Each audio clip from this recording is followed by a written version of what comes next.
Welcome to Hence the Future podcast. I'm Mattimore Cronin. And I'm Justin Clark. And today we're discussing the future of aging. With us today is David Sinclair, professor of biology at Harvard Medical School, multiple-time entrepreneur, and author of the new best-selling book, Lifespan: Why We Age and Why We Don't Have to. David, it's great to have you on the podcast. Thanks for joining us. Hey, thanks, Mattimore. Hey, Justin. Thanks for having me on. We found your book to be really fascinating, and it's just incredible that for all of human history, we've thought of aging as something that just happens. We haven't thought of it as a disease that should be treated and potentially cured along with all the other diseases. And you and your team have really been courageous in breaking through those barriers of narrow thinking and publishing research out of your lab that suggests not only is aging something that can be slowed down and mitigated, it's also something that can be potentially reversed. So we want to talk about that, and then we would like to spend the majority of our discussion on part 3 of your book, The Future.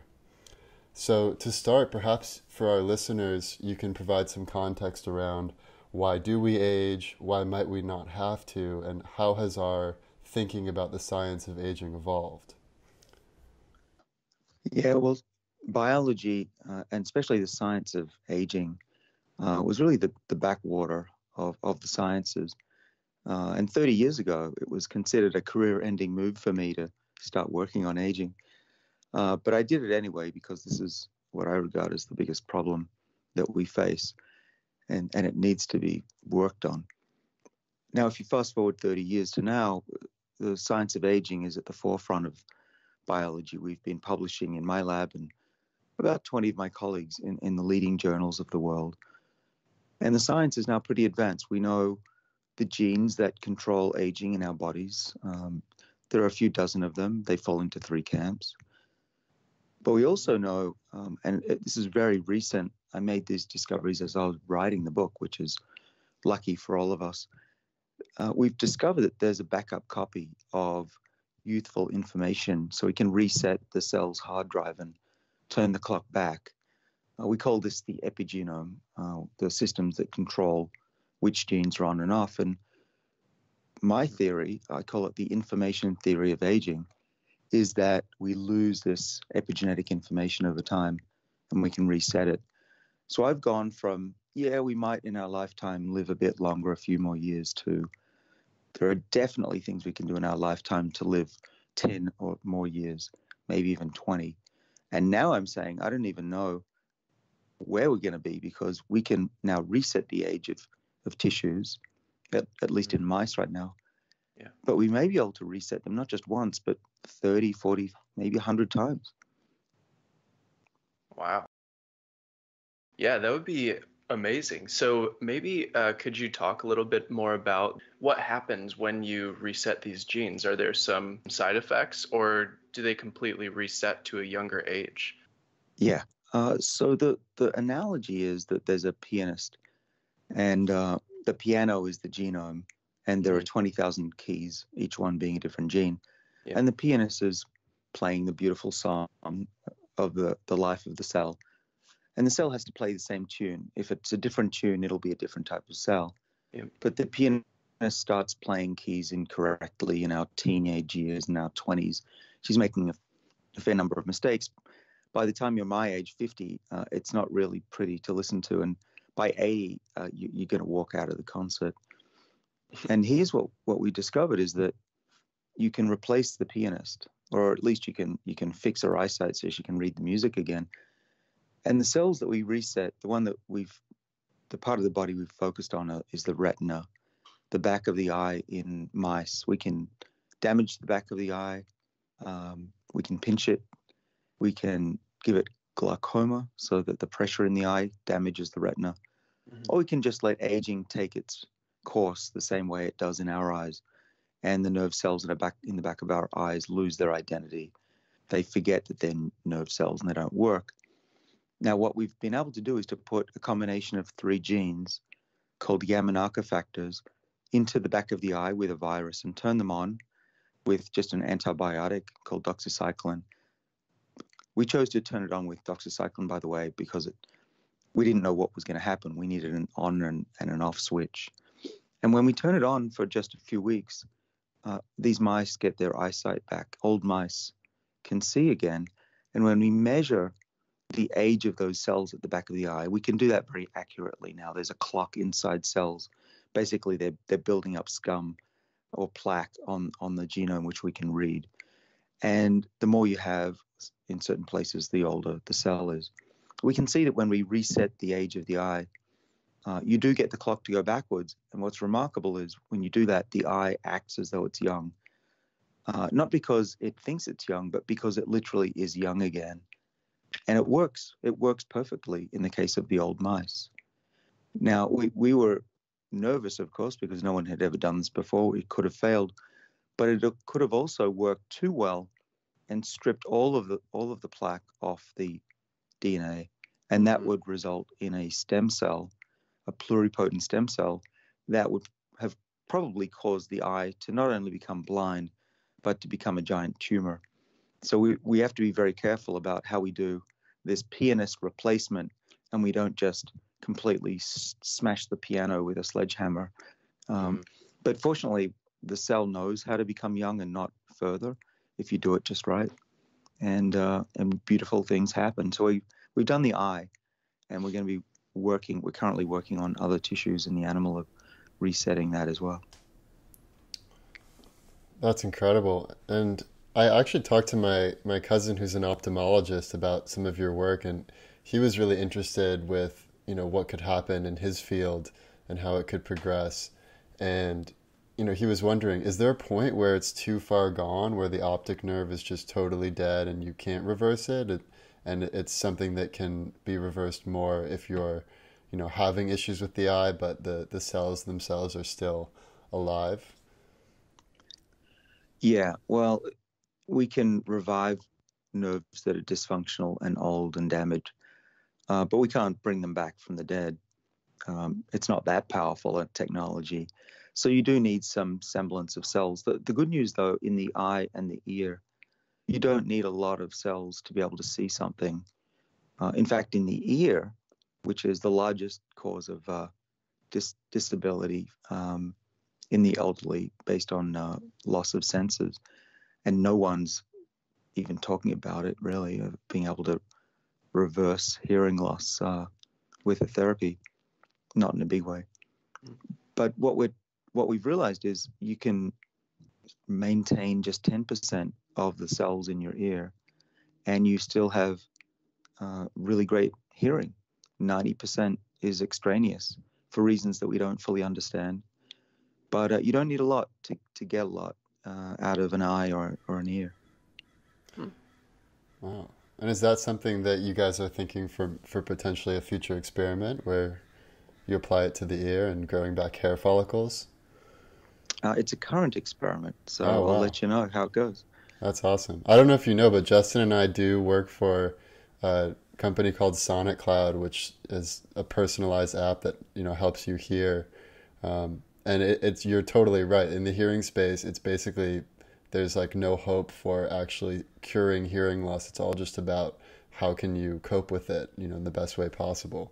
So that would be incredible. And I guess if you had to guess what would come in the future, do you think it's likely that we are able to solve hearing loss in, let's say, in our lifetime? Well, the physicians that I work with who are experts in the eye and now the ear are really optimistic.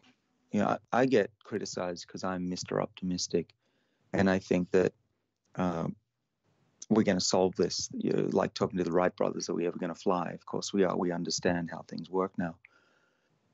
But when my colleagues who have worked in these fields for decades, when they're the ones that are saying this is going to work, this has to work, this is fantastic, let's do a clinical trial in humans in the eye in 2 years, then you got to listen, and that's what they're saying right now.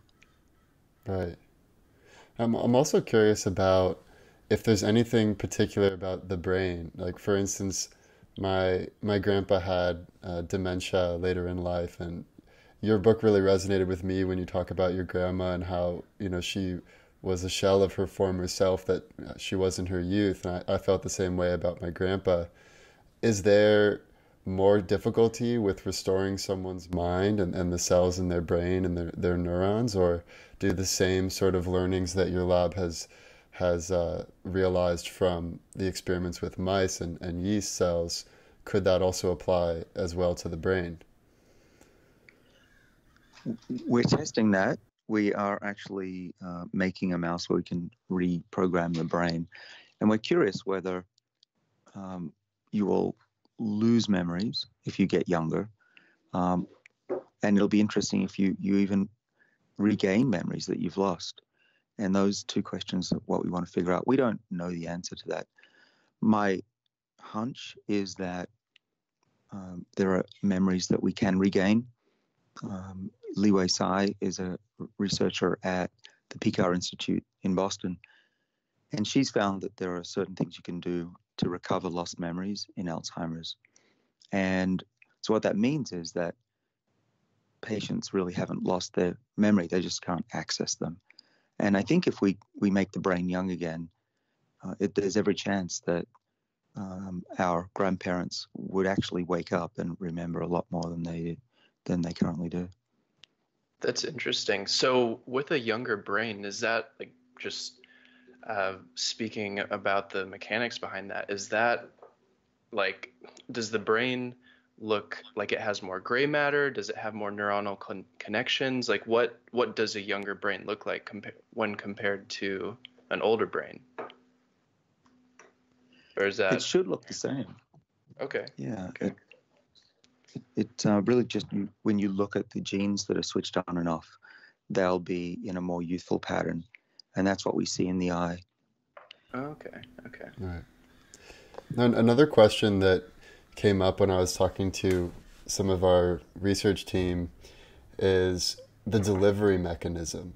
So, how it seems like this might be one of the limitations that we need to overcome. What is the ideal way to deliver this therapy? I believe in your book you talk about how gene therapy is really the most effective mechanism we have right now, but to have the greatest effect, you would have to put it in the specific spot where it can help. And I'm just wondering if it's indeed able to sort of spread to the rest of the body if you, for instance, took a pill, since it has to go through the liver, or if there's some better way. Like, what would the ideal mechanism be for delivering these therapies? So we're going through various evolutions of this technology. We've only been doing this actually for about 2 years now. So right now we use an adeno-associated virus to deliver to the eye or to the whole body, which works great in the eye, by the way. There's already medicines for treating genetic diseases in the eye and in sickle cell disease in the blood.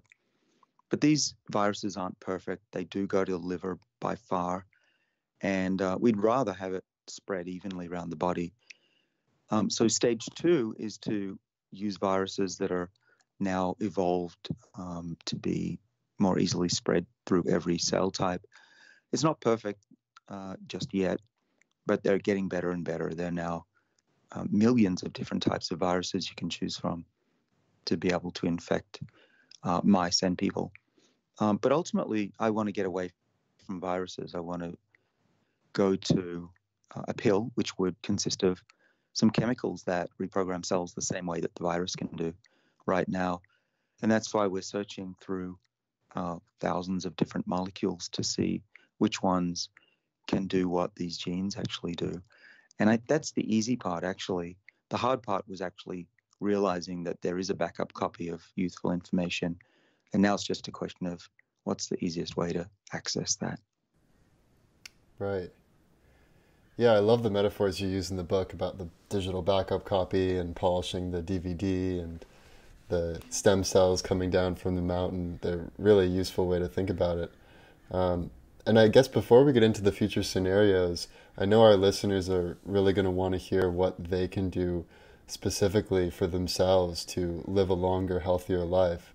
So what would you recommend, not a medical recommendation, but what are some things that there is evidence for that would help someone to live longer? Sure. There's a lot. The whole part 2 of the book is about how to live a healthy life. And then what I do is listed on page 304. I sent out a tweet a few days ago I saw about that. the top 6 things. Yeah, people like that. So the thing that I do that has made the biggest difference and also works the best in studies of longevity is to eat less often. You know, we're told by our parents 3 meals a day, 3 square meals a day, and snacks in between. Don't be hungry. I think that that's completely wrong. I think it's damaging. And it's no surprise to me that we have an obesity epidemic with that kind of an attitude. I think that 2 meals a day is certainly sufficient for adults, and 1 meal a day is fine for someone my age at 50. And that isn't just sufficient. A little bit of food goes a long way in terms of longevity. And the ancients knew this, that when you fast, you come out healthier. We forgot about that. We thought that it was good not to stress the pancreas and let's never have too low levels of glucose. But unfortunately, what we've done by always being satisfied, and for most of us, we don't have to run for a living, we've put our bodies in a state of complacency. And if we have a lot of adiposity, so fat on our bodies, and we don't move and we always eat, our bodies actually don't turn on their longevity genes anymore. And without their activity, we age faster. And that's the real key to what I do in my life, is to make sure that I'm turning on those genes as best I can. And so I said, eat less. I eat 2 and hopefully 1 meal a day. Some people don't eat for 2 or 3 days, and the real experts don't eat for a week, for every few months. I find it too difficult to do that. Peter too. Yeah, exactly. Yeah, Peter can do that. But that's it. That's his job now, so he's got a bit of an advantage. Yeah. Other things, get a good night's sleep. Sleep and aging are intimately linked. Those same genes that control aging also control your sleep, and vice versa. So I've figured out ways to get mostly a good night's sleep every night. It includes taking melatonin, avoiding blue light, trying to calm down an hour before I go to bed by doing something else other than emails and surfing the internet. A few drops of CBD oil seem to help. And there's a molecule called L-theanine, which is a supplement, which also I think is helping. But I know a lot more about my sleep now that I wear a ring that tells me how my sleep patterns are going. And that's been very helpful. Getting biofeedback is great. I do blood tests, I do ring measurements. I have a watch, and that tells me the usual things. And I also have a blood monitor. So right now I could stick my phone on my arm and tell you what my blood sugar levels are and have been. In fact, if you hold on, I will just tell you what my current blood sugar levels are. Awesome. You'll hear it. It beeps. My blood sugar levels are 97. So you want to be, well, I want to be under 100. And so I've been hovering around 90 to 97 the whole night, which is good. And I don't want it to go too high. So I try to eat foods that won't spike it and get me over 150. So that's another thing I do. What else do I do? I go to the gym. I think exercise clearly is important, especially when you're young. It's something you can do your whole life. You don't have to be a marathon runner to get the benefits. You can run for 10 minutes every few days and lose your breath. But losing your breath is important, because losing your breath also turns on longevity genes. As you get older, it's more important to do hip flex exercises to make sure you're not going to fall and break a bone when you get older. That's a major cause of death, 1 every 19 minutes in this country. And then you also want to do stretching. It's surprising how stiff you get as you get older. And again, that's going to be a real problem with mobility as you get older. And lifting weights is important too, because you lose muscle mass as you get older, partly due to lack of testosterone. And so all of that is actually a lot of fun if you do it. I do it with my son. It's great. Yeah. Yeah. And then one other thing I'll mention before let you guys ask another question is another way to shock the body is to be in a sauna and then jump into a cold tub. So I do that as well. And there's some evidence, increasing amount of work showing that saunas are healthy and jumping into cold is also really good. And I don't think it's because it just shocks you. I think it's because, again, it's turning on these longevity genes that we work on. Yeah, Dr. Rhonda Patrick has a lot of really good information about hot and cold therapy. Just for listeners, if you go to foundmyfitness.com, she has a lot of PDFs about the research behind that. So that's interesting. You mentioned a lot of hormetic stressors there, but maybe we just go into the future scenarios and talk about where we think this is going. Yeah, let's start with the best case. David, in your best case scenario, what does a day in the life look like for someone, living in 2050 or 2100 when we've made a lot of progress here? Best case scenario. Yeah, so 2050 it's going to be possible to know when you're getting sick years before you actually get sick. And then doctors hopefully will have come around to the realization that playing whack-a-mole medicine isn't the best way to do it. I mean, right now we have an annual checkup, which is a joke. And then when we get sick, we go see the doctor. 2050, we're going to get an alert on our phones. And so is our doctor if something is serious. Cancer has been detected, some anomaly. You're typing the keys differently. You might be getting Parkinson's. That's coming for sure by 2050. And what I expect is by then, it will be possible to be prescribed a medicine to slow these things down. I mean, right now we just call it aging and consider it natural. But we used to say that about cancer when we didn't know how cancer worked as well. So 2050, you'll get a medicine, you'll be sent home and said, take this pill and you'll slow down your aging. I think around that time, or somewhere towards the end of this century, the reprogramming work will happen. Well, by 2050, you'll be able to reprogram the eye and the ear and other parts of the body. So let's say you've lost half your vision or all of your hearing. You'll go in, you'll get one injection, you'll get a course of antibiotics, take it for 3 weeks. And over those 3 weeks, you'll see that your eyesight comes back to how it was when you were young and your hearing comes back as well. And then you can take antibiotics every time you get older and you lose your vision again and your hearing. And that you're basically a genetically modified human that you can turn on super genes. These genes, by the way, that we put into the mice right now are genes from embryos. So we're basically turning on the rejuvenation properties that we have when we're embryos. And we know when we damage an embryo, it'll grow back a large part of the body, like a salamander does still in adulthood. So 2100 is interesting. That hopefully will be a world where either we're engineered from a young age or we get an injection when we're older, or a course of pills, but nevertheless, we'll be able to not just slow down aging with a pill, but reset the clock completely. You could be 70, and if you want to be as healthy as a 40-year-old, you can do that. You just ask for the treatment.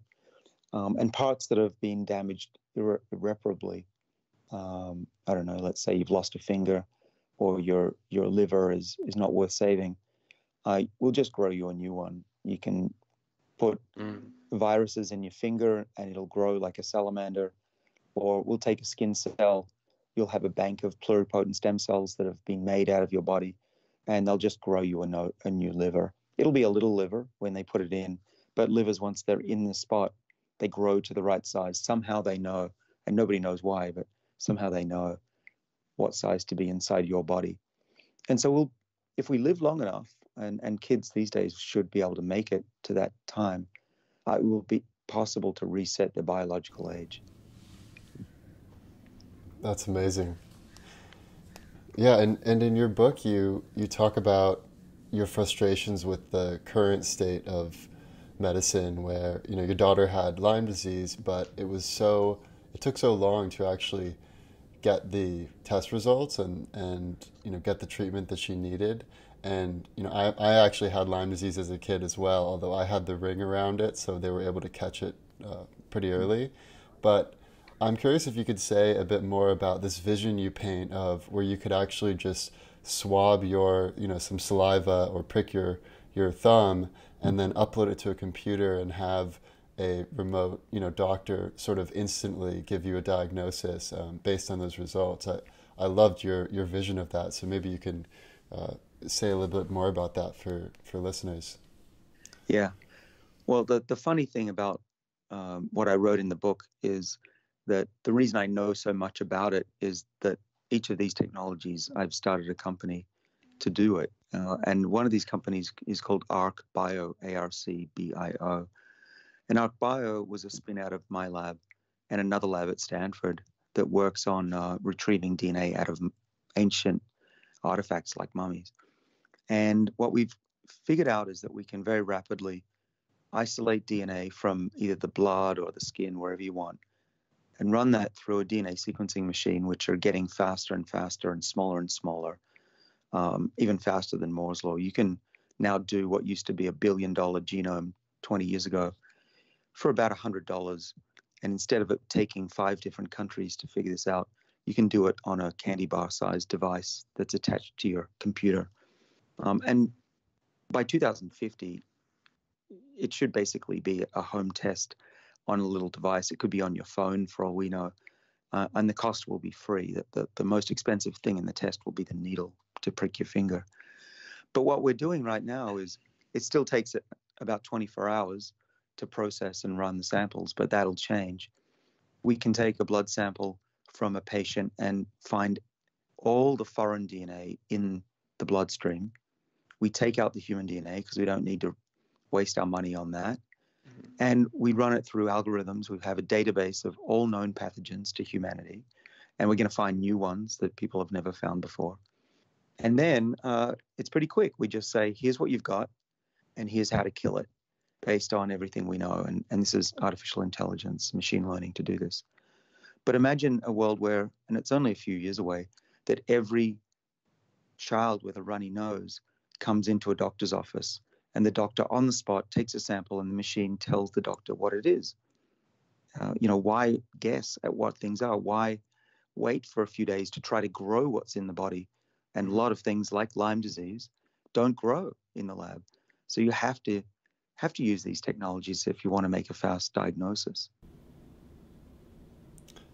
Yeah, I love your analogy in the book about how saying that cancer is lung cancer because it's in the lung is like saying a whale is a fish because it's in the ocean. Like, you really haven't, pinpointed that species in a scientific way.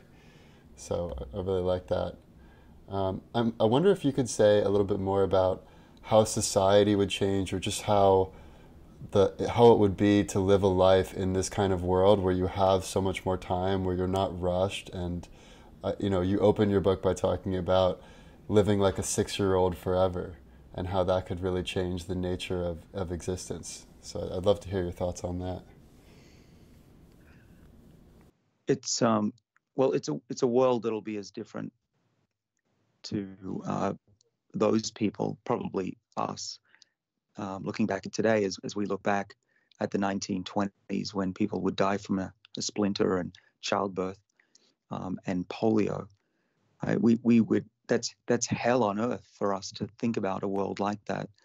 And it's going to be the same, where we will be telling our grandkids that there was a time when being 80 years old was old, and that half of 80-year-old men in this country were already dead.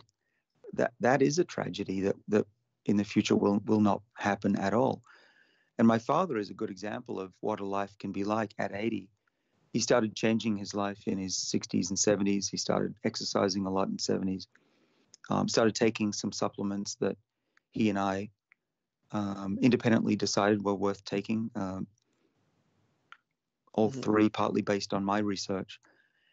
And he's gone from a guy that was not looking forward to the next 5 years getting into a nursing home He was seeing his colleagues and friends decline and many of them die. And instead of getting older, he just physically and mentally got younger. And the guy he is now at 80 is a much healthier, happier, stronger, fitter guy than he was 10 years ago. He started a new career. He's just ordered his dream car. He's happy, he's optimistic. He's looking forward to another 10, 20 years. It's no proof that what he's done is the reason, but men in our family don't usually make it past 70. We have high cholesterol. We die early. So he's the oldest lived man ever in our family's history. And he's not just living, he's living like he was 30 again.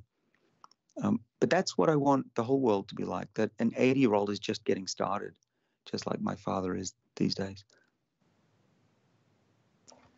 That's awesome. Would you be willing to mention like what supplements he's taking? Is that something you can say on the podcast? I think I've heard you mention it on Peter Attia's and Rhonda Patrick's podcast, just out of curiosity for listeners. Yeah, sure. I've listed them in my book, so they're not a secret. Yeah. And all the doses are in there. So there's a fair amount of detail in that. Yep. And my newsletter, I put out more info.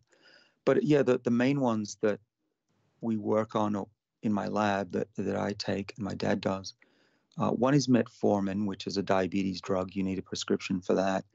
But studies of millions of people now have shown that it's very safe. And studies of hundreds of thousands of mostly US veterans have shown that on this drug, you're not just protected from diabetes, you're also protected from cancer and heart disease and Alzheimer's and frailty. So we talk about a future where a doctor can give you a drug for aging. That future is now. It's just only available to a few people because not everybody's read my book or listened to podcasts like this. But it's doable. I mean, the future is here now.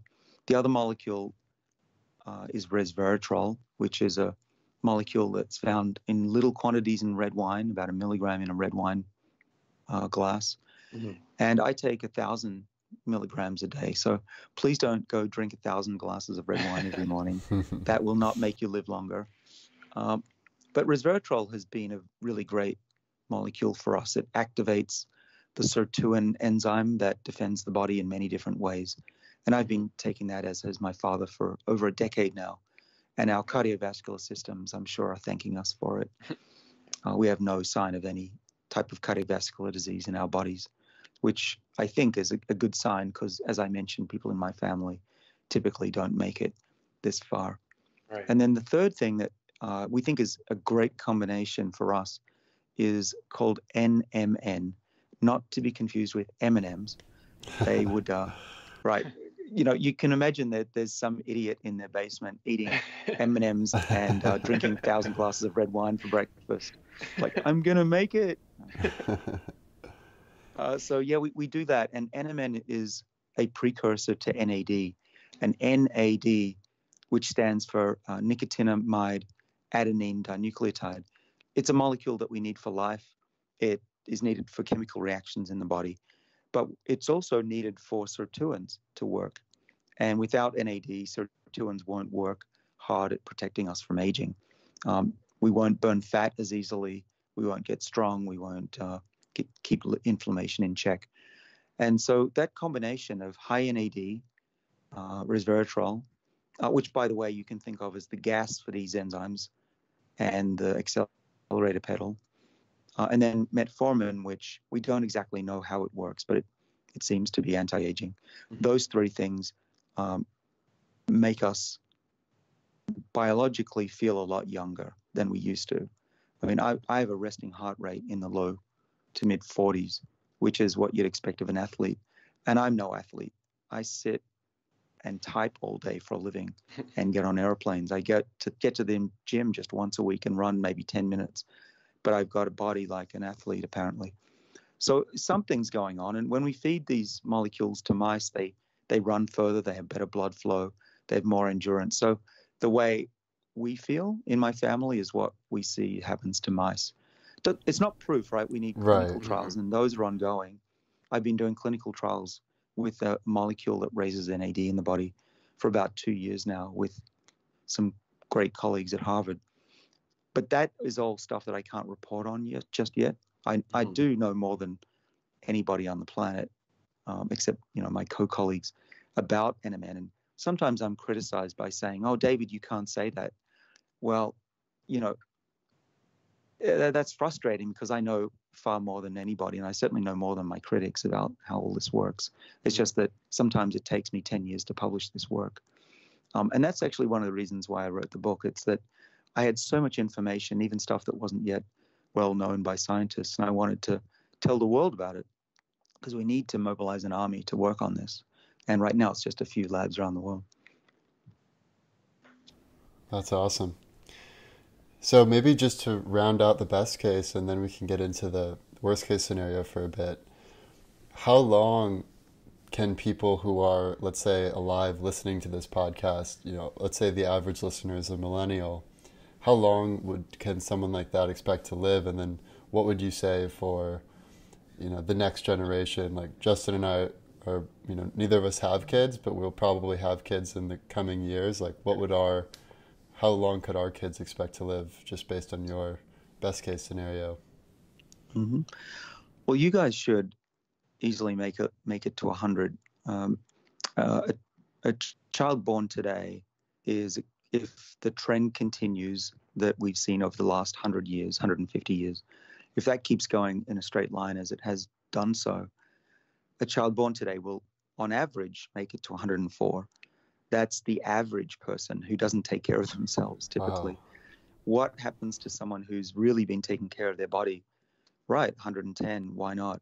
Now, we know our maximum lifespan right now as humans is 122, based on the fact that nobody's ever lived over that age that we could confirm, and even the 102 is questioned. But people have definitely lived to 117. Mm-hmm. Now, that's still a pretty good life, right? If we know that we have 40 years here to play with. But will there be technologies in our lifetime to get us past 120?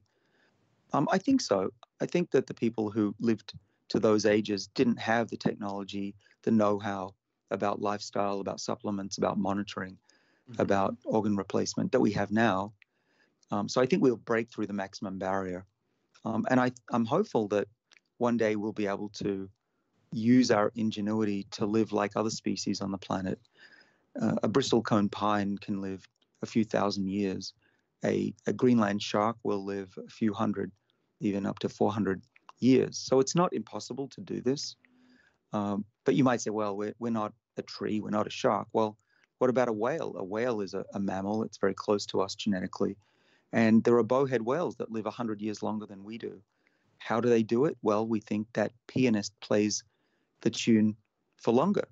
And if we can figure out how to maintain the information in the body, the epigenetic information for longer, then we too could theoretically live as long as a bowhead whale. Wow. I actually have one more question about the best case scenario, because this is super exciting to me. And one of the things that I think about a lot is what happens societally and what happens in the education system in particular. So if we have these much longer lifespans, do people start to get PhD level educations as the norm? And what does this do to science? It seems like there's a lot of peripheral benefits to this. We can run much longer term experiments. Aging research obviously is a long-term experiment in humans. Physics experiments or astrophysics experiments when we're doing space missions could be greatly affected. I'm curious what your thoughts are just in terms of science and education and just societally what a longer lifespan could do for us. Yeah, well, the best way to predict the future is to look at trends in the past. And let's just take the last 100 years as an example. 100 years ago, kids were still working in factories. They left school when they were about, 13, 14. If you're lucky, you went to college, but you'd have to have a very interesting family life. You probably were very wealthy. Yeah. Now, you can go to college. It's possible. It's not for everybody, but it's certainly the majority of people have the choice to go to college. And part of that's economical. So part of it's because people worry that their life is running out and they need to quickly get on to their careers. Mm-hmm. But both of those problems, I think, will be solved when we stop treating sick people and make them healthier again. 17% of this country's wealth every year, the US wealth, is spent on healthcare. And most of that is taking care of the elderly. Mm-hmm. If you make people live longer, they actually cost much less to take care of because they die sooner. It's a fact that the older someone lives, the less burden they are when they die quicker. A centenarian, they're great, right? Centenarians that live over 100 die very quickly. So if we could all be like that, then that's literally trillions of dollars saved in money over just the decade that this gets discovered. Right. What do you do with $10 trillion? Well, you can put it into college funds. You can put it into saving the environment and species if you want. That's a lot of money. I don't know where else to get $10 trillion out of this economy, besides, shutting down defense and that kind of stuff. But you don't want to be defenseless, of course. But this is a win-win, right? Families are better, healthier. People feel great. They're not suffering. And that money can be put into allowing people to be educated. I also like the idea of what I'm calling skill badicles, which is if you're breaking up roads for a living, there's no way I don't think you'd want to work past a certain age, let's call it 50 or 60. But why not pause and get some money for 3-4 years to start a new company or learn a trade, learn an instrument, learn a language, go back to college? Because if at 80 you're only halfway through your lifespan, it's not fair, first of all, if you've chosen the wrong career and you can't get out of it. But also, I think everyone needs a chance to have multiple careers. And I don't just mean changing jobs. I mean totally changing what you did. I mean, why should you be doing at 50 what you decided to do when you were 20 if you no longer like your decision you made when you were 20? And having that long life allows you to have this new approach to life. And we're doing that now. We do change our careers more often, and it'll only become more appealing and possible as we live longer. Yeah, I love the concept of having freedom over your life and being able to reinvent yourself and not having the march of time determine so much. And on this podcast, we talk a lot about freedom as sort of the master value of what we're trying to create. So I think that has huge potential. Maybe now we can move on and just talk a little bit about the worst case scenario. So what are some of the major concerns that you have about what could prevent us from making progress in this space, like potential bottlenecks? And then even if we are able to make progress in this space, what are some threats to humanity that are still present? Worst case scenario.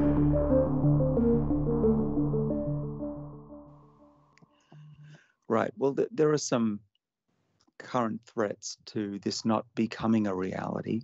And then let me talk later about what happens if it's a reality. But the obstacles right now are just human stupidity, complacency. People, we as a species like consistency. And if we've been raised to think a certain way, it's very hard to change that rapidly, and especially when it comes to government regulations.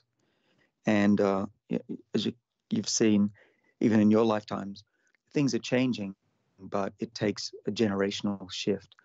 And what the problem is right now is that doctors and the FDA, the regulators, still think of aging as something that's acceptable and natural, when it's actually causing most of the diseases in this country. So until we recognize aging as a condition that can be treated with a medicine, it's going to languish. And people who develop drugs, I've started and I'm helping run about 14 companies. All of them, they can't go after aging because aging's not considered a medical condition. And if you don't have a condition, then doctors won't treat you, right? You have to get sick first, typically, remember? And so we need those regulations changed. So that's a sad situation that I hope will change. But let's go a little bit more nightmarish.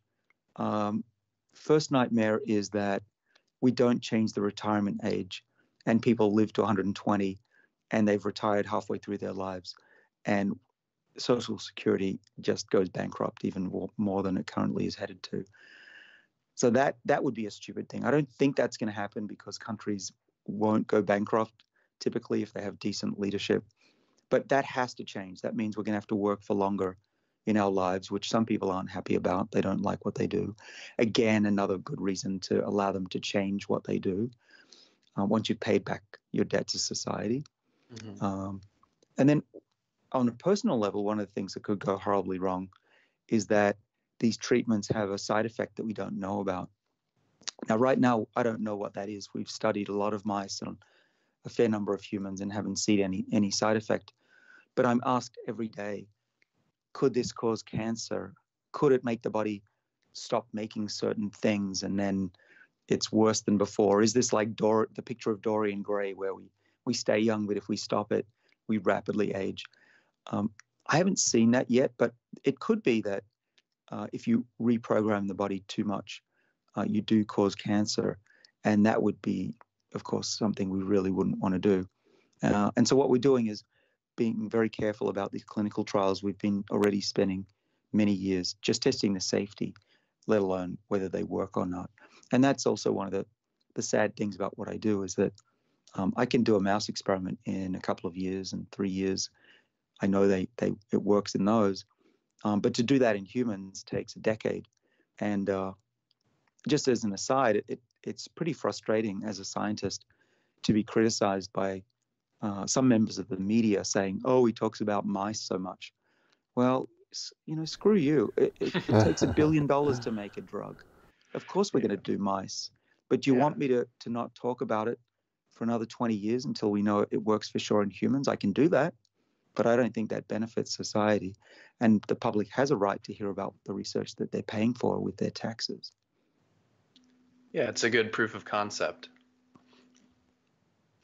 So nightmares, there's a lot of nightmares, and most of it's economic and social. Some bioethicists think that if we live that long that we wouldn't get married, or we'd be very cautious about it because you don't want to live with the same person that long. And I debated Leon Cass, who's a bioethicist, and I said, well, speak for yourself. I'd love to spend another 50 years with my wife. Right. Yeah. I bet his wife didn't like that. I think I said something like, I hope your wife's not listening to this radio show. Yeah. And you also talk in your book about the potential for a pandemic, that even if we solve aging, which is the underlying root cause of most of the diseases that people face, especially older in life, that there still is the possibility of a major pandemic like the Spanish flu or something like Ebola, especially given how interconnected our world is today. Is that something you're still, pretty concerned about? Well, besides climate change, which we already see causing major problems, my hometown of Sydney is on fire right now. The biggest concern is the pandemic. Now, climate change is only, I shouldn't say only, but it's going to limit our lives. It's going to destroy species, wipe out whole ecosystems, which is really bad. But climate change isn't going to wipe out the human race. We'll still survive. It may not be as pleasant a world, but we'll still be around. We'll figure it out. But a pandemic has the chance, like it did in 1918, to wipe out 1 in every 3 people on the planet and send us back to the Dark Ages. And that's coming. That's going to happen. And we're not ready for it at all as a society. Mm-hmm. We saw, it was about a decade ago, there were some viruses coming out of Asia, bird flu, for instance, and there was a panic. People didn't really know what to do. There was talk about putting gaffer tape, duct tape around your house to try and stop the disease. And Ebola, something like Ebola could mutate, and we're back to the plague times. That will come, and I hope we're ready. And one of the reasons that I have built this company that can detect infections very quickly is to help detect and stop the spread of these diseases that will be here within our lifetimes, no question. And the anti-vaxxer movement has been it made it even more risky, right? Well, we're starting to see diseases that should never be in our country come back again for that reason. Yeah, the anti-vaxxers, there are some pretty militant people out there who are convinced that vaccines are causing problems, including autism. But the scientist that came out with that research has admitted that the research wasn't reliable, and he's been disproven. Those papers are now taken out of circulation. And so, yeah, I think that if we were to stop vaccinating and go back to what life was like 100 years ago, it wouldn't be long before we were praying for scientists' help. Now, I'm curious if you share Elon Musk's concern about AI. Elon has said that it's the greatest threat to humanity, and he considers it a greater threat than nuclear war. It doesn't seem like you are as concerned, at least from what's in the book. I'm curious why that is, if you have a different way of thinking about the problem of AI. Yeah, so I'm on the cutting edge of AI in that I know some very smart people working on it. And it's based on two things. One is the kind of AI that that Elon imagines. It will come, but I also am confident that we humans can use technology for good and limit its use for bad. And I think AI is less scary than atomic war. And we came very close, but we didn't get to see Armageddon. And because I also think that there are some very smart people who can figure out how to limit AI and stop it from working against us. Now, if you fast forward to what might actually happen, and there will be sentient beings within our lifetime. I've seen technology that just makes my head spin, recreating the brain within a computer that's much faster and of course can store the entire world's knowledge inside that object. That is going to be something that's a lot more intelligent than we are. But I don't think that intelligence has to be evil. And we can, imagine a world where if that evil set of beings that penetrates the entire internet shuts us down, okay, that would be bad. But I still think we'd recover from that faster than if the world became radioactive and was in a nuclear winter. I mean, they're both really bad, but it feels to me a bit like, first of all, I think Elon likes to be a contrarian, and most people who are in the business don't agree with him. But also that if I lived through Y2K, you guys know what I'm talking about? Yeah. That's what it feels like. It's, oh my goodness, worst case scenario, everything's going to shut down, hospital, people will die. And that didn't happen. And after that, I'm skeptical when people say computers are going to be the end of us. Yeah, and people have been talking about AI for a very long time and how it's going to be the end of humanity. Back when, Deep Blue was going to beat Garry Kasparov in chess, people thought that was the end. But, there's a lot more that needs to be done before it'll take over the world. So, yeah, I think that's a really balanced view. Well, even if AI doesn't threaten us in the existential level that Elon talks about, it does seem to me like there might be some economic implications of jobs being automated away. This is something that Andrew Yang talks about a lot, the fact that the most common job in 30 U.S. states is truck drivers. The next most common job is retail workers, and self-driving cars may take away the driving jobs, and stores like Amazon Go may take away the retail jobs. So, great. Great. Yeah, Who wants to be stacking shelves? that's especially an into point. their 120s. Right. We've been here before. for thousands of years that as technology changes. I mean, it's not easy when you lose your job and you don't have another skill, and that's another reason for having these retraining capabilities. And, I've sympathized for a truck driver who will be put out of work. I mean, think about mechanics. My Tesla, I haven't taken it back to the shop in 3 years, and I did the first year, and they said, "Why are you here? Our cars don't need servicing." That whole industry is going to go away, which isn't great, but I would say it's actually necessary, unfortunately, for professions to be lost. It's always happened. We don't have people looking after horses in our garages anymore. The world is better for it. In 1840, people thought that if the population triples, which it has, London would be the worst place on earth. The streets would be filled with 2 feet high of horse manure. Of course, we don't have that anymore, and London's a pretty good place to live because the technology has changed. But that means that people who were once expert making carts and buggies are no longer in business. So that we'll see this change, but what we've learned, and we should really learn this by now, is that when professions are lost, then we humans, we use them in other ways. We have an insatiable appetite for things that humans can do for us, right? We live in a world where you can go down and have your nails manicured if you want. We live in a life of luxury, and it'll be a world where instead of somebody doing truck driving or, who knows what, fixing your car, they will be, coming to your house, cooking dinner if you want, or, think up some other things that what would you do with an extra 50 million people who could otherwise be using their time more productively. Yeah.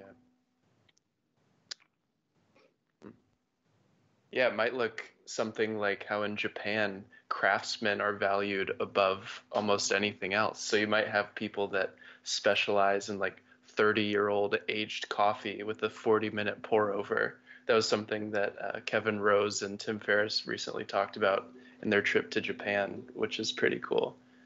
So yeah, I'm sure we can figure out what to do with those people. What do you think, and for other implications of living longer and automation, everything else, but really with a population growth, what do we do about food? Is that an issue? And maybe cities become overcrowded? Like, does Earth become overcrowded when people can live much longer? Right. Well, it is already overcrowded. I just got back from Uganda, where humanity has just encroached as far as it can towards the gorillas. There's now a virtual fence where they can't go in, but if that wasn't there, if that national park hadn't been set, then they would have run right over the gorillas and burnt down every part of that forest. And they may still do that, unfortunately. So, we are a plague on the planet, but we are here. We're not going away. You can't just click your fingers and make half of us die. This isn't a Marvel movie. And by the way, even if you did, in 30 years, we'd all be back again. So, we're here to stay. We have to solve it. We can't just deny it. And ironically and unexpectedly, if you do the calculations, as I've done, and as I talk about in my book in more detail, is that if we are able to delay people's diseases and make them much less costly and more productive, it's actually far better for the planet because you're not wasting a lot of money on spoon feeding the elderly or, helping them go to the toilet. That money can be put into solving environmental problems, right? So I'm just an individual, and I'm helping the Ugandans build schools and all that kind of stuff so they don't march into the forest. But I'm just one person. If we have trillions of dollars to help our countries and foreign countries, then we can stop what's already going on. The other thing that's interesting is the population growth. We are now, as a species, slowing down our population growth. In most Western countries, the average rate of growth is less than replacement. Japan has an issue. Western Europe, and increasingly the US is reaching stabilization. If it wasn't for immigration, those countries would be going down. The impact of that, at least in the short run, is really quite a problem. China, I should mention, is having the same problem, where the number of people who are over 65 actually outnumbers the people who are in their youth. And across the planet, it's for the first time in human history that ratio is being flipped. What that means is for a country like Japan, their farmers' average age is 65. It's a real problem because for every child born, they have to take care of multi-generations. And if those great-grandparents are sick and their grandparents are sick and their parents are getting sick, no economy can bear that. No family can bear that economic burden. So this is the solution to that. Now, there will be more people on the planet, but not as many as you think, in part because population growth is declining in many places, but also because population growth comes from places where people have very short lives. And that's actually one of the reasons that people have a lot of children. So when you increase their health, you get lower population growth and you get increased wealth. And then the wealth gets put back into health. So there's this virtual cycle of health, then wealth, then wealth, then health. So this is a solution. The number of people actually is going to level off at about 11 billion, 10 to 11 billion, the United Nations says. And even if we stop people from aging, that's not going to be a big difference. Even if we stopped everyone dying today, imagine, I don't know, we all become zombies. The number of people on the planet is only going to go up by a small percentage each year. And of course, we're not going to stop aging. We don't know how to stop people dying. All we're going to be doing for our lifetimes is making people healthier for longer, and it's not going to overpopulate the planet. You spoke about food. We throw away half the food in the US every day. So we don't have a food shortage. What we do need, though, is to make our food with less impact. It's one of the main reasons I switched from eating a lot of meat every day to rarely eating meat. And farmed fish, I think, is okay for me. But yeah, we can greatly reduce our impact on the planet just by changing what we eat. Yeah. You even mentioned in the book that eating less meat is better for anti-aging. Like it's an anti-aging strategy. So. Yeah, our friend Joe Rogan, he's a carnivore, as are many people. And I think it's fine if you want to be a carnivore, I'm not going to stop you. I'm not going to prescribe anything.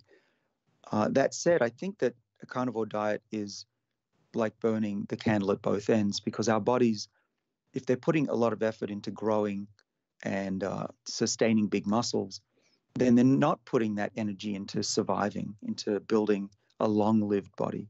And while you might look really good in the mirror, by the time you're 90, I suspect you'll regret it. So yeah, I go back and forth with Joe about that, and it's a healthy debate. I think the best solution, if you want to do both, is to have periods where you fast and you focus on plant amino acids, based aminos. Mm-hmm. But yeah, go ahead, eat the meat that you love. That's fine.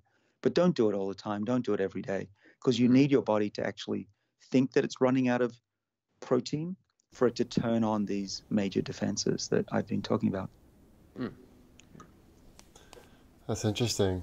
So I am cognizant of your time, so maybe we can move on and to the most likely scenario now. And specifically, I will say, after reading your book and looking into this space, I do share your optimism for being able to make the gains in longevity that we're hoping for, especially just given how many different potential avenues there are for progress. But it does also at the same time seem like it might be a painful transition to get there, given things like income inequality and, like you said, the wealthy get more wealthy and then they use that to live longer, and it's sort of a virtuous cycle. So I'm wondering, in your most likely scenario, what does the transition look like between the world we have today and the best case scenario world that you outline in your book? Most likely scenario. Yeah, well, we're right in the middle of that transition. this conversation would not have happened 30 years ago, even 10 years ago, because people just weren't that interested and they didn't believe it. But now that we've been doing science at the highest levels, and I've written a book, which I think is helping across the globe to tell people that this is possible, we're seeing a change in public opinion about this, particularly in younger people under age 40, which is surprising, right? You'd think it would be the old people who'd be screaming for help, but it's not as much. And they certainly don't like the idea that aging is a disease. Typically, older people take that as an insult. You're right. I don't have a disease. I'm not sick. But the reason I bring that up is the first transition is a public one. What's the conversation? Because we need to have a conversation for things to really change. Because when they do, we'll get more investment in this area at the research level, at the drug development, and at the regulatory level. And so that's happening right now. It's very exciting to see that happen right now. The other thing that's happening, as you said, is that there's so many technologies, and some of them are only a couple of years old. Some of them are actually 30 years old. In the case of metformin, the diabetes drug that my father and I take, that's been around for ages. But yeah, the new technologies are coming online. There's so many people working on them. So I think within the next 10 years, it will be not uncommon to go to your doctor and say, I've just had a test for my biological age. It came back at 45. I'm going to die in the year 2070. Let's do something about that. Can you prescribe me metformin even though I don't have type 2 diabetes? Right now, if you said that to a doctor, your average doctor, they'd say, get out of my office. Are you crazy? I'm not treating you until you get sick. Come back when you've got diabetes, right? Hopefully, within the next 10 years, enough doctors will have heard about this and read the science, the scientific papers, to realize that prescribing metformin is extremely low risk. It's one of the safest drugs in the world. And that it's worth preventing aging than treating its symptoms, because it's one thing to stop people falling off the cliff, or at least delaying it, but we don't even talk about what gets people to that cliff in the first place. And that's where I think the big gains will be made in our health. But it's convincing the doctors actually to use drugs that are currently available. Of course, in 10 years, I'm certain that there'll be some more drugs in the toolbox of the doctors. But unless doctors come around to realizing that aging is a medical condition that should be aggressively treated, those drugs will sit on the shelf and be used either by the rich or by just a few patients with specific diseases. Interesting. Now, I have one question that's maybe a little bit out there, and then but maybe if you have any final thoughts for our listeners on what they can do to finish up. But my question that's a little out there is about consciousness, and if you have thoughts around, are cells conscious, and is consciousness something that we maybe could create in a substrate like a computer? Because in your book, it does seem like the cells, when they become senescent, it's almost like they're aware of their own death and they start panicking the other cells around them. So I'm just curious how you think about consciousness. Yeah, well, cells are still machines. There's possibly some quantum events going on that are necessary, but in general, you could think of them like big blue. Big Blue is not conscious, but it's a very, very complicated machine that can perform tasks, and it's got inbuilt algorithms. That's a cell. But if you hook up 1 trillion Big Blues and run the right software, you get emergent properties, and that could lead to consciousness. But in the same way that you'd need 1 trillion Big Blues, you need 1 trillion cells in the brain to be able to have that consciousness, in my view. Now, what is consciousness? What I think it is the ability of an object to think about itself thinking. And a higher level of consciousness, which you can get through meditation, is the thinking about yourself thinking, right? And so with that, I think machines can definitely think about themselves thinking and contemplate the future. What comes with consciousness, though, is typically you're aware of your own mortality, and that's a burden that leads to religion and in humanity. Probably what we'll have is when we have AI, conscious AI beings, they will invent their own religion when they find out that there's mortality. Now, their lifespan could be measured in centuries, if not millennia, and possibly forever until the universe dies. But they will die one day. There's no escaping entropy and the death of the universe. So they still will have to cope with that knowledge that nobody's here forever. And I think that's when computers start inventing their own religion, we'll know that they're conscious. Interesting. Hopefully that religion is science, so they'll at least be, advancing in some way. Anyways. Yeah, so maybe any final thoughts for our listeners on how they can get involved and, push this forward, and then maybe say, where people can find you to learn more and read your book. Yeah. Well, this is a real movement, a global movement. It's really going to change the world, and it's good for individuals, and it's good for the planet. And so I hope everyone listening gets involved. I mean, the first thing to do is to read the book or listen to it. The audio book, you'll listen to me for a few hours talk. But that actually, it became a New York Times bestseller, and it's done very well. So I'm grateful to everybody who's listened to it. You guys too. Thank you. You can hear more about it and what I'm thinking on a daily basis on Twitter. I'm at David A. Sinclair. I'm on Instagram, sending out various things that go on in my crazy life. But we have a website that's worth signing up to, where there's a newsletter. And that newsletter I put out every few weeks about what's not just on my mind, but I get a lot of questions from people, hundreds every day. And while I can't answer everybody, I do pick the top topics and write about those in the newsletter. So I think that's worth signing up to as well. And what everybody could do that would be very helpful is a couple of things. First of all, if you read the book, leave a review on the website.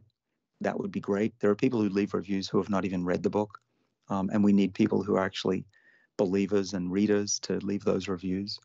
And then the second thing is to talk about it with friends. Ask the question, what is aging? Is it a disease? Is it something we should worry about? Is it something that's natural, or is it something that we should address, just like we have with everything else around in our lives?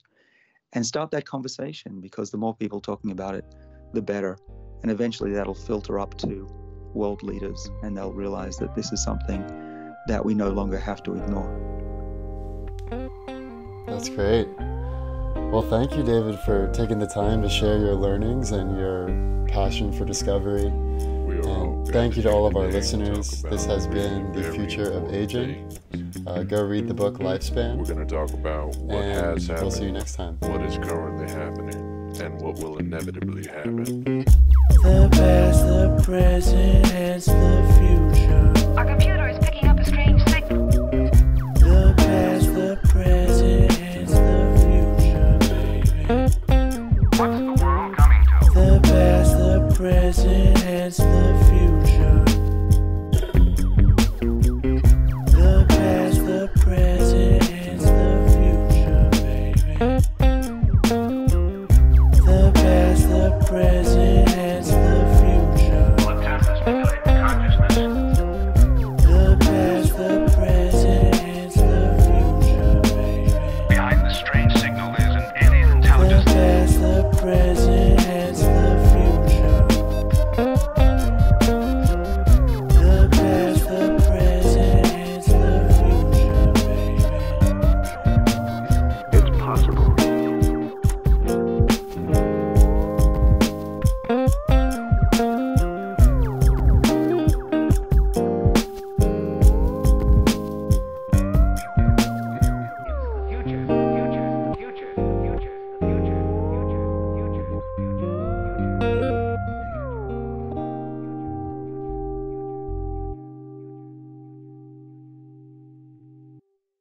Hey Futurists, If you've made it this far, you might be wondering who created the Hence the Future theme song. It was created by the Walden Brothers, and you can find them on Spotify. The Walden Brothers also produced the sound bites for the worst case, the best case, and the most likely future scenarios. At Hence the Future, we're always looking for ways to improve the quality of our episodes and our predictions. To that end, we're building a team of researchers to curate the most authoritative and highly vetted sources as the foundation for every episode. If you'd like to support these efforts, you can donate a small monthly amount at anchor.fm/hencethefuture. And if you haven't done so already, please rate and review the podcast on iTunes or wherever you listen to podcasts. We appreciate your support.